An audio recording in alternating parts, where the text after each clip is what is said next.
All right, next topic. Last of Us show is coming out this Sunday. Speaking of depressing, and it's- speaking of Critical Role, The reviews have been amazing. it's Pedro Pascal. Let's be real about that first and foremost. And Bella Ramsey. Yes.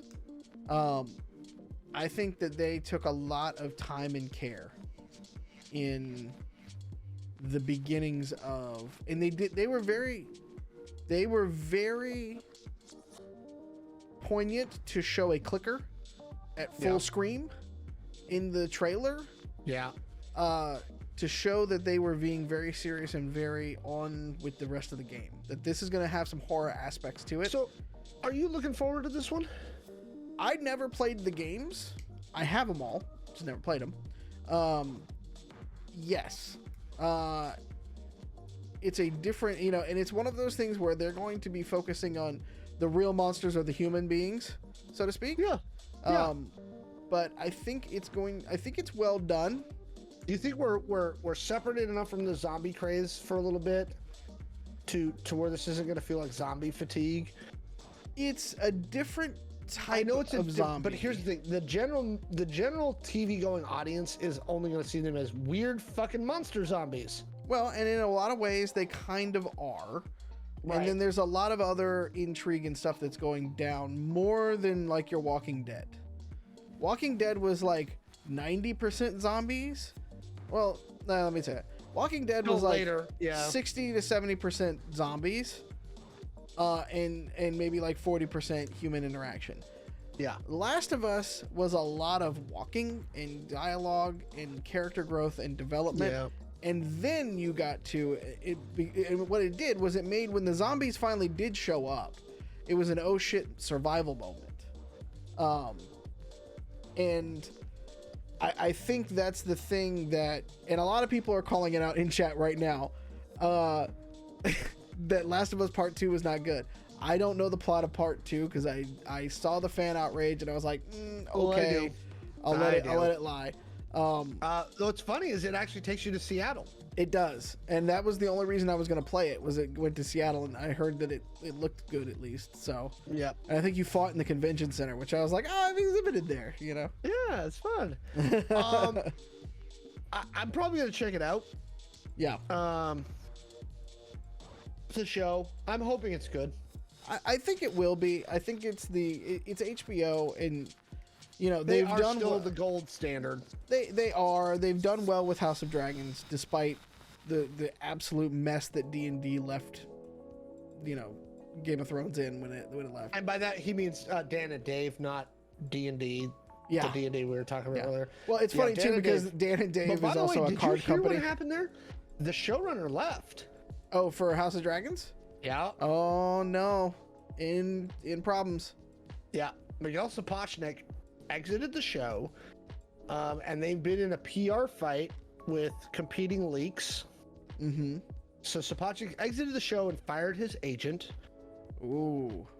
Supposedly over the fact that HBO... So Sapochnik's wife, who appeared in a couple of the episodes in bit parts, but also had a minor producer credit across the season. Apparently Sapochnik wanted her as an executive producer in season 2. And HBO said, no. Mm-hmm. We're not going to make her an executive producer. She doesn't have the experience. She's not an executive producer. Right.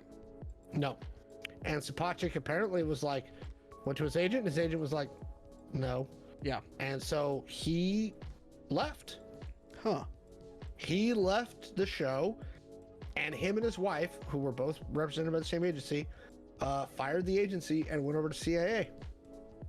I mean, it's interesting. Business well known for nepotism finally rejects nepotism. I'm just curious what's going to happen to the production now that Sapochnik's gone. Yeah. Wow. Well, and the showrunner it's an important part of the crew.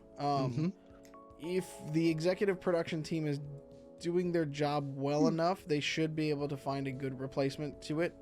But we'll see, because that's kind of important. You see what happens every time they change showrunners for Doctor Who. It's a completely different feel and thing. to By the the story. way, can I say I'm mad that we don't get our David Tennant episodes until late this year? Oh, I didn't know we were getting BBC. David Tennant Yeah. episodes. Did you miss? Oh yeah, did Yeah, you I not missed that miss? part of it. Jodie Whittaker regenerated into David Tennant. Oh, okay. And he's coming back like full time, or? Oh, like 3 or 4 episodes to transition to the next Doctor. Okay. No one knows what's going on, but she regenerated into David Tennant, and there's a whole thing. Go watch that on YouTube. All right. Just look up Jodie Whittaker regeneration, and you're gonna go, "What the hell just happened?" Yeah. Well, Also- what the hell just happened? Basically summarizes me watching Doctor Who for a long, long time. Speaking of showrunners, Greg Berlanti, who did the DCCW thing, has signed a new contract with Warner Brothers. So he will continue developing shows. Like all the CW Arrowverse stuff is about to basically run out, like they're done. They're just gonna like let them lapse. Yeah. But Warner Brothers is so happy with how Berlanti's done that they signed him to a new showrunning contract. Put it on the HBO streaming app. Let Discovery make it and meld it into one thing and make money. Stephen Amell's hinted he may be willing to come back. I'd love to see a Green Arrow movie. Yeah. On HBO Max. Yeah. Put it all on. Put it on Discovery Max or whatever they're gonna call this stupid thing. Dude, They need to I think hurry it's up just and Max. do that. So Oh. here's the thing. Ben Affleck's supposed to come back to direct something DC. I heard this on another channel, and I love the idea. So Ben Affleck, when he directs, he does really good grounded, like street level, like, you know, the town and stuff like that. Let's have him do Green Arrow. Yeah, that could be interesting. Like gangster style fucking Green Arrow. Yeah, that could be interesting with Stephen. I mean, he could still do it with Stephen Amell playing Green Arrow, because I don't really want to see anybody else play him right now. Stephen That Amell is saying Green Arrow. released the Batgirl film. I'm going to say, I got to agree with Zaslav. Here's the thing. Taking a markdown that big on something you already spent the money on Yeah, means that it was bad. yeah, Okay? If they thought they were going to make any money on it, they would have put it out in theaters and just been like, fuck it, just make some money. right. Right? If they didn't release it to theaters, and this is the thing I keep telling people, people are like, no, they did it because sexism. I'm like, it's not sexism. The movie was done. It was in the can. It was over. They had it. Chat They saying could've stuck Ezra it on Miller got a plea streaming. deal. I'll have to look that up. I haven't seen that. The Yeah. fact the Flash movie, they spent a lot more money on the Flash movie. Now, apparently, so this is the reporting. Apparently, Batgirl was so bad that Zaslav was just like, no, we can't. We just, no, not a chance. And again, if it's that bad where they're not even willing to throw it up in theaters or even put it on HBO Max, it's got to be pretty bad. The Flash movie apparently is so good that they're tearing their hair out because they can't use Ezra Miller to promote it. Right.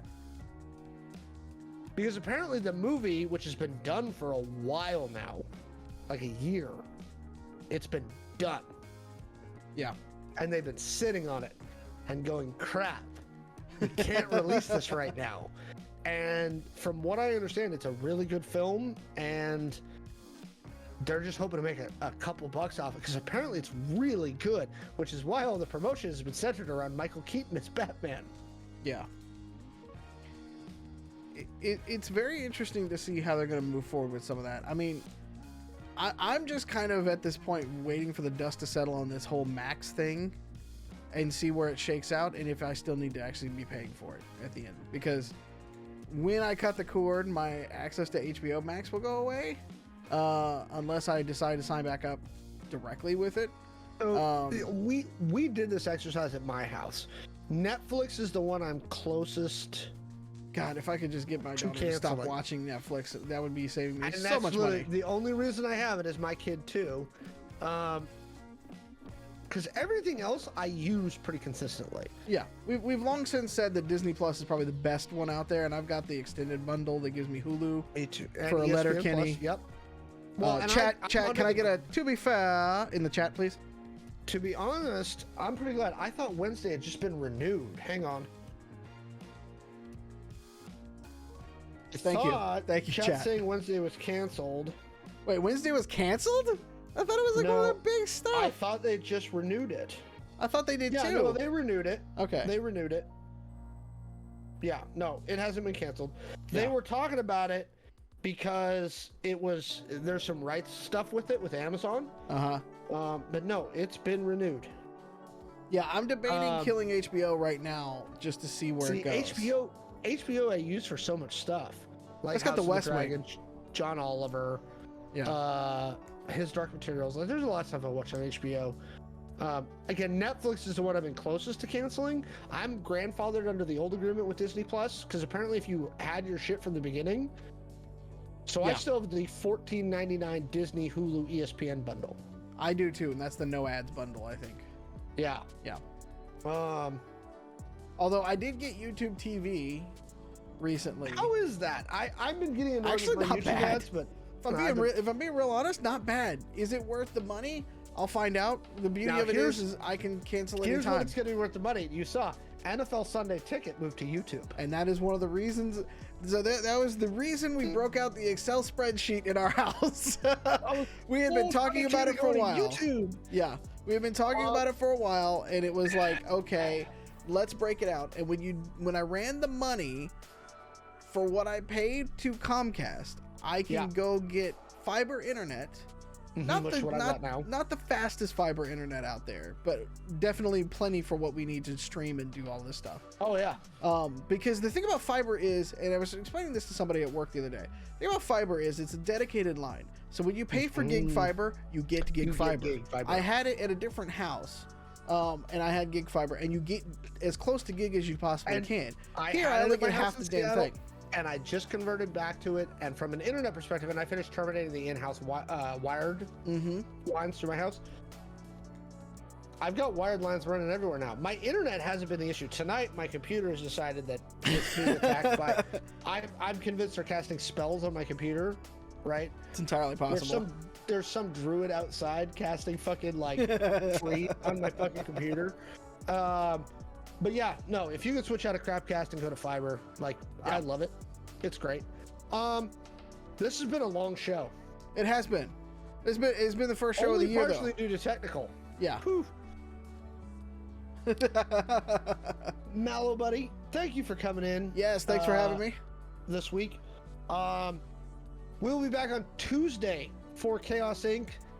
More programming stuff coming. Again, I'm still trying to cast the space show. It's going to come eventually, probably actually sooner rather than later. We'll have some announcements to make on that soon, hopefully. But yeah, thank you all for joining us.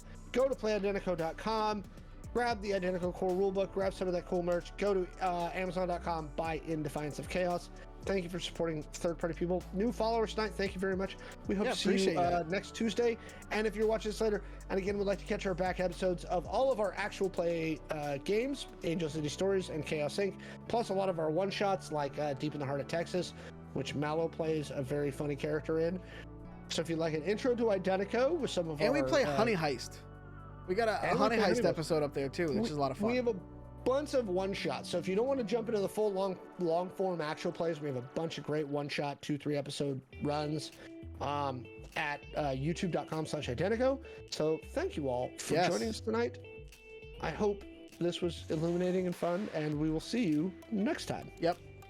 Until then, be good to yourselves. Be good to each other. Drink your water. Take your vitamins. And by all means, stay weird. We love you guys. Good night, y'all.